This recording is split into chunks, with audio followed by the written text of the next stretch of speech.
Assalamualaikum warahmatullahi wabarakatuh. Saya Ernawati SP, mahasiswa pasca sarjana Universitas Institut Teknologi Nobel Makassar. Pernahkah kita membayangkan di kota Sinjai terdapat sebuah kafe yang beromset kurang lebih 120 juta per bulan dengan hanya menggunakan 6 liter gula murni? Mari kita bedah strategi ilmiah kafe Kaitama. Kebanyakan kafe itu terjebak di red ocean, di mana penggunaan gula yang berlebih itu sangat dinormalisasi. Sedangkan menurut data yang ada di tahun 2026, terjadi peningkatan kesadaran akan pentingnya kesehatan hingga 35% di pasaran.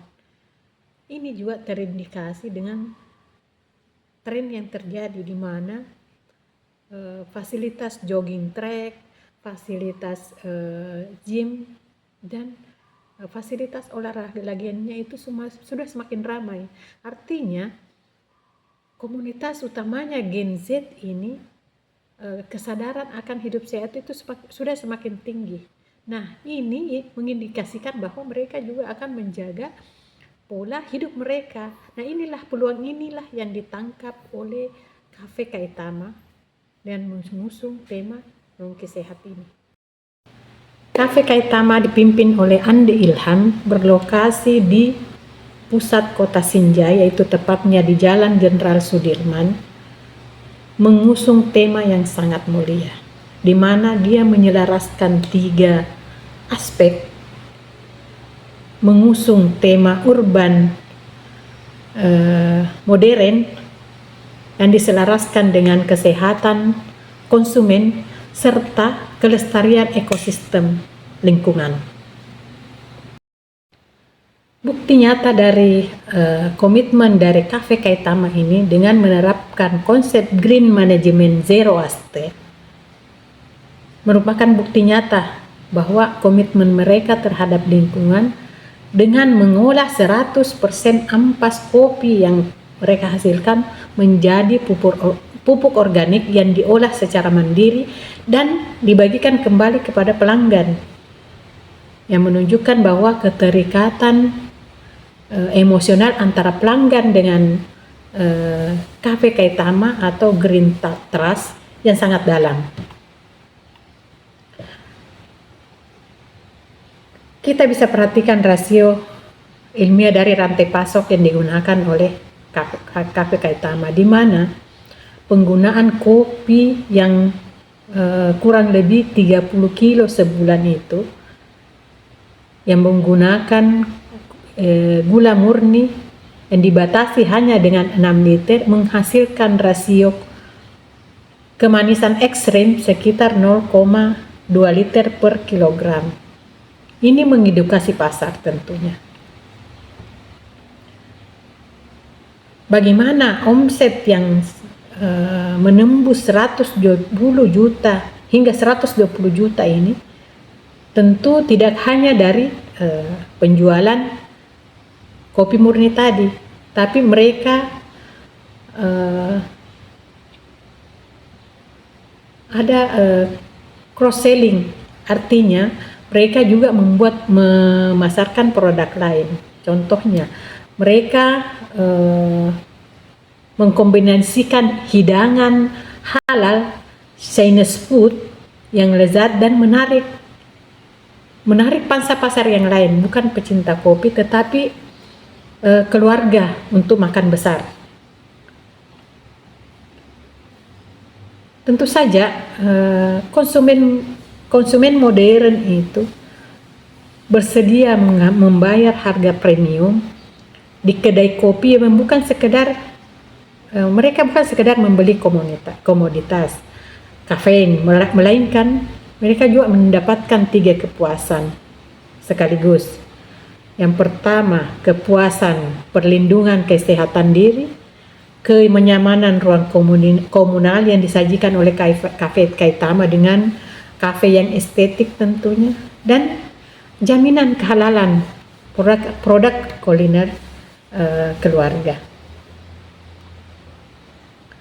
Nah, di sini kita bisa melihat bahwa penggunaan strategi pemasaran yang mix 7P itu di mana produk dan price, place dan evidence serta people and process. Dengan bauran pemasaran 7P yang terintegrasi ini, Cafe Kaitama memperkuat keunggulan kompetitif mereka. Dan ini mutlak. Ini bisa terlihat dari produk dan harga. Mereka menyajikan kopi murni yang rendah kalori tentu, dan kuliner halal yang bernilai tinggi dengan harga yang terjangkau. Place evidence dan evidence-nya itu lokasi Cafe Kaitama ini terletak di tengah kota Sinjai dan mereka menata kafe dengan sangat estetis. Peralatan espresso yang tentu saja nilainya sangat besar sehingga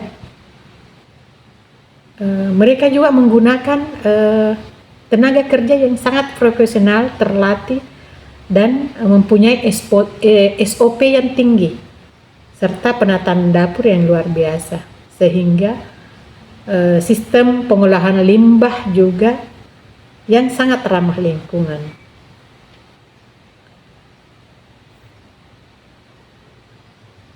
Ini tentu saja dipadukan dengan sangat apik oleh Cafe Kaitama ini.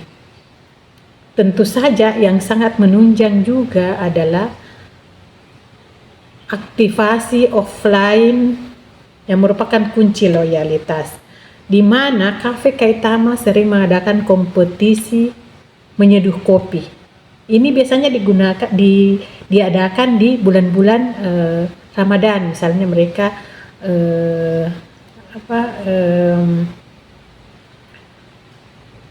sahur bareng misalnya, sambil mengadakan kompetisi. Jadi mereka memang membangun silaturahmi yang sangat erat dengan bukan hanya dengan pelanggan tapi juga dengan sesama kompetitor dengan mengadakan fun brewing atau fun cupping competition ini, dan juga dengan harga yang sangat terjangkau. Dengan tiket yang hanya 50.000 mereka berhasil mempererat silaturahim antara komunitas brewers lokal dan tentu saja mendongkrak penjualan di masa sepi.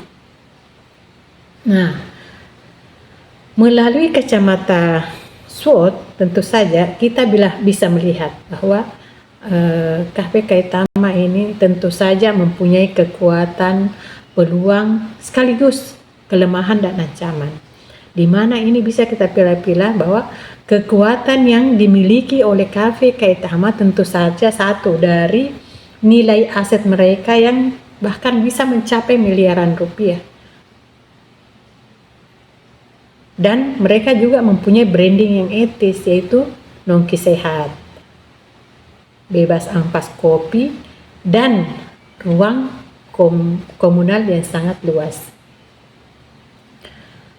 Peluangnya mereka bisa ekspansi penjualan biji kopi sangrai, dan ini bisa bukan hanya menyasar individu tapi bisa menyasar ke baik itu perkantoran, rumah, acara-acara yang besar. Jadi mereka tidak hanya berbelanja kopi untuk diminum, tapi mereka bisa berbelanja kopi yang belum diseduh. Nah, namun pun demikian, mereka juga punya kelemahan. Yang pertama, biaya sewa yang ditetapkan sebesar 25 juta per tahun ini membutuhkan tentu saja feedback yang harus bagus, karena mereka mempunyai sewa yang masih sewa tempat. Dan juga kelemahannya penyajian makanan yang cenderung melambat pada jam-jam sibuk. Dan mereka juga mempunyai ancaman agresivitas kedai kopi murah dengan kandungan gula yang tinggi, serta kenaikan harga retail susu UHT. Dari analisis SWOT yang telah dilakukan tadi, mungkin kita bisa memetakan strategi jangka panjang maupun jangka menengah yang bisa dilakukan oleh Cafe Kaitama. Kita membagi selama 12 bulan. Kita bagi bertahap menjadi 3 tahap, di mana terdapat fase stabilisasi, fase aktivasi, fase optimasi, dan fase scale up. Fase stabilisasi tentu saja mereka harus melakukan rekrutmen terbuka untuk asisten dapur tentu saja, di mana standarisasi resep juga harus semakin ditingkatkan, dan menu andalan juga harus semakin ditekan untuk menekan sisa bahan makanan. Itu untuk bulan pertama dan sampai ketiga. Di bulan keempat sampai ke-8 mereka bisa melakukan mungkin kompetisi event untuk brewers, di mana produksi massal untuk kemasan pupuk tanaman organik hasil olahan ampas biji kopi tadi. Nah, di fase optimalisasi di bulan ke-7 hingga ke-8 itu pembagian gratis pupuk organik untuk green loyalty, negosiasi harga pasokan, pembagian gratis pupuk organik, kemudian sebagai retensi green loyalty, serta negosiasi harga pasokan susu UHT langsung ke distributor. Nah, di masa bulan ke-10 hingga ke-12 itu masa scale up, mungkin mereka bisa meluncurkan roasted bean premium, itu yang tadi kopi sangrai, mereka bisa jual, pembukaan catering halal, Chinese food, dan audit akhir tahun buku tahun 2026. Jadi mereka bisa aktif selama 12 bulan. Sebagai penutup, bisnis masa depan tidak lagi mencari untung semata. Mari kita pimpin perubahan positif dari secangkir kopi yang kita minum.